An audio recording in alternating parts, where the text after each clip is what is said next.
Hello and welcome back to another Python 3.7 tutorial. My name's Tom with MasterCode Online. As always, don't forget to like, share, and subscribe to our tutorials. In today's tutorial, we're going to take a look at how we repeat objects in a tuple.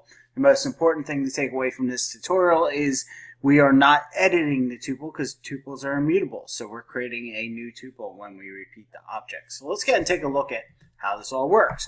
We're going to create a variable to represent a tuple. So A will represent that tuple, and we'll do 1, 2, 3, 4, and 5 like that.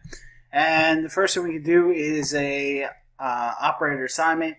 So we can do A times equal 5.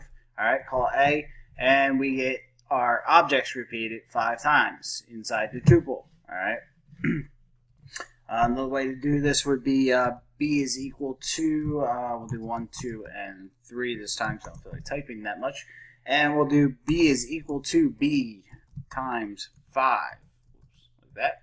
And we'll call B, and there we go. We got our 1, 2, 3 repeated 5 times. All right. Another way to do this would be just C is equal to 1, 2, 3, 4, and 5, like that. Call C. Notice it's in a tuple now because we use commas to separate our objects, and we can just do C is times 5. But this is not being saved to memory; it's just being reprinted to us. So that's how we repeat objects inside tuples. If you have any questions, please let us know in the comments below, or visit us over at mastercode.online. We'll be more than happy to help you out. Have a lovely day.